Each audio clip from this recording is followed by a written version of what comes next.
एकीकृत बिहार के समय से ही बोकारो जिले में प्रशासनिक व्यवस्था को सरकार ने तरह तरह से आजमाया है।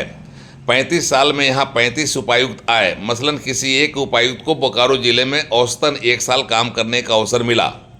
1991 में बोकारो जिला बना था और जिला बने हुए 35वां साल चल रहा है। इसी दौरान भारतीय प्रशासनिक सेवा के 2012 बैच के अधिकारी अजय नाथ झा ने 35वें उपायुक्त के तौर पर बोकारो के जिला दंडाधिकारी सह डीसी का पदभार ग्रहण किया। उन्हें इस कुर्सी पर 15 महीने 14 दिनों तक रही भारतीय प्रशासनिक सेवा की महिला अधिकारी जादव विजय नारायण राव ने आज अपना कार्यभार सौंपा। बोकारो झारखंड का पहला ऐसा जिला है जहां प्रशासन को लेकर सरकार ने हमेशा तरह तरह का प्रयोग किया है। 1991 में बोकारो जिला 1 अप्रैल को आकार में आया था और तब से अब तक कई कारणों से कई उपायुक्त चर्चा में रहे। सुनील कुमार ऐसे पहले आईएएस अधिकारी रहे जिन्हें बोकारो जिले में उपायुक्त के तौर पर कार्य करने का 2 बार अवसर मिला। विजया जाधव 35 साल के बोकारो जिले के इतिहास में पहली महिला उपायुक्त रहीं। 13 फरवरी 2024 को उन्हें बोकारो का उपायुक्त बनाया गया था और उन्होंने कुलदीप चौधरी से बोकारो जिले के उपायुक्त का पदभार 13 फरवरी को ही लिया था। बोकारो के उपायुक्त की कुर्सी पर बहुचर्चित दिव्यांग प्रशासनिक अधिकारी राजेश कुमार भी काम कर चुके हैं। झारखंड में सूचना सेवा और इंजीनियरिंग सेवा से भारतीय प्रशासनिक सेवा में आने वाले 2 अन्य अधिकारियों को भी जिले के उपायुक्त की कुर्सी को सुशोभित करने का अवसर मिल चुका है। अभियंत्रण सेवा से भारतीय प्रशासनिक सेवा में प्रोन्नति पाकर मनोज कुमार झारखंड में पहला अभियंत्रण सेवा से उपायुक्त बनने का इतिहास बना चुके हैं। इसी तरह झारखंड में पहली बार सूचना सेवा से आए हुए किसी अधिकारी को जिले की बागडोर थमाई गई है। अजय नाथ झा सूचना सेवा के अधिकारी रहे हैं और इन्हें भारतीय प्रशासनिक सेवा में प्रोन्नति मिल चुकी है और 2012 बैच के आईएएस अधिकारी हैं। उन्हें बोकारो के 35वें उपायुक्त बनने का गौरव हासिल हुआ है। इसे इत्तेफाक ही कहेंगे कि 1991 में बोकारो को जिला बनाया गया और यह साल इस जिले का 35वां साल है और 35 साल के अवसर पर बोकारो को 35वें उपायुक्त के तौर पर अजय नाथ झा मिले। राज्य सरकार ने जिले में जिस तरीके से प्रशासनिक अधिकारियों के पदस्थापन में प्रयोग किया है, यह प्रयोग झारखंड के किसी अन्य जिले में नहीं हुआ है। बोकारो के उपायुक्त के तौर पर पदस्थापित होने वाले अधिकारियों को लेकर सरकार ने जो प्रयोग किया है वह बेहद कारगर रहा है और अधिकारियों ने अपने अपने हिस्से की भूमिका बखूबी निभाई है, जिससे जिले के विकास को गति मिली है।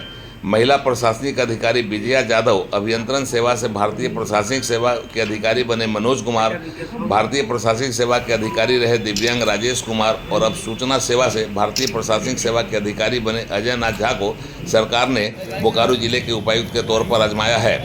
35वें उपायुक्त अजय नाथ झा के पास भी बोकारो जिले के विकास को गति देने की एक बड़ी चुनौती है, लेकिन वे मानते हैं कि जन सहयोग से किसी भी तरह की चुनौती का सामना किया जा सकता है। उन्होंने साफ साफ कहा कि जो सरकार की प्राथमिकता है वही जिले के उपायुक्त की प्राथमिकता होती है। मैडम ने यहाँ काम किया है, इन्हीं चीज़ों को मुझे आगे बढ़ाना है। राज्य सरकार की जो प्राथमिकताएं हैं वही मेरी भी प्राथमिकता होगी और इस पूरे टीम बोकारो के साथ सब जो मेंबर कोऑर्डिनेशन के साथ, पर्सनल ट्रस्ट के साथ और मिलजुल कर काम करेंगे, टीम के रूप में वर्क करेंगे। जो राज्य सरकार की प्राथमिकताएं हैं, जिन चीज़ों पर काम होगा उन चीज़ों को आगे बढ़ाना मेरा।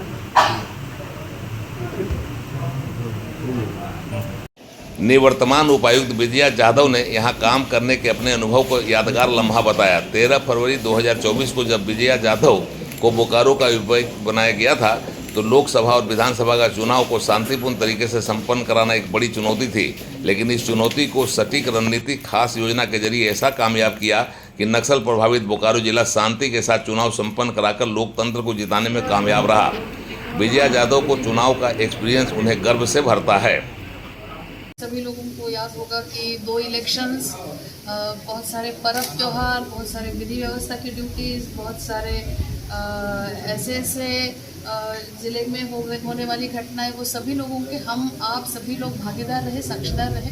एक करियर की, जैसे अजय जी बता रहे थे, it's a routine part, transfer posting, लोग जाएंगे आएंगे, आप लोगों का भी वैयक्तिक, हम लोगों का भी वैयक्तिक प्रोग्रेशन होता है उसमें। बट ये सारे पड़ाव हम लोग जो मिलते हैं, वो सारे लोग, वो सारे अनुभव हमको और मैच्योर बनाते हैं, बहुत अच्छा बनाते हैं। और Bokaro really wonderful days in my life.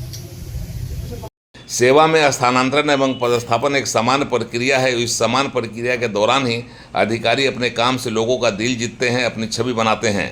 सरकार के प्रयोग के तौर पर भेजे गए प्रशासनिक अधिकारियों ने अपने पदस्थापना काल में अपने अपने हिस्से की जिम्मेवारी निभाकर यहाँ की जनता की अपेक्षा पर खड़ा उतरने की भरसक कोशिश की है, तो अपनी खास पहचान भी छोड़ी है। सूचना सेवा से आए हुए 2012 बैच के भारतीय प्रशासनिक सेवा के अधिकारी अजय नाथ झा को सरकार ने बोकारो जिले के 35वां उपायुक्त बनाकर इस उम्मीद से भेजा है कि वह अपने अनुभव, अपनी कुशलता और प्रशासनिक पकड़ से बोकारो में विकास को गति देंगे। सरकार की योजनाओं का लाभ उन जरूरतमंदों तक पहुंचेगा जिसके लिए योजना बनाई गई है, और अजय नाथ झा भी अपनी किरदार को बखूबी निभाकर बोकारो जिले में अपनी विशेष पहचान बनाने में कामयाब होंगे। लोगों ने उन्हें इस उम्मीद में बधाइयां भी देनी शुरू कर दी है। फिलहाल बोकारो की महिला उपायुक्त जादव विजय नारायण राव बोकारो से विदा हो गई हैं। उन्होंने अपना पदभार दे दिया है और अब नए उपायुक्त अजय नाथ झा अपने काम में लग गए हैं। बोकारो से उड़ान लाइव की खास रिपोर्ट।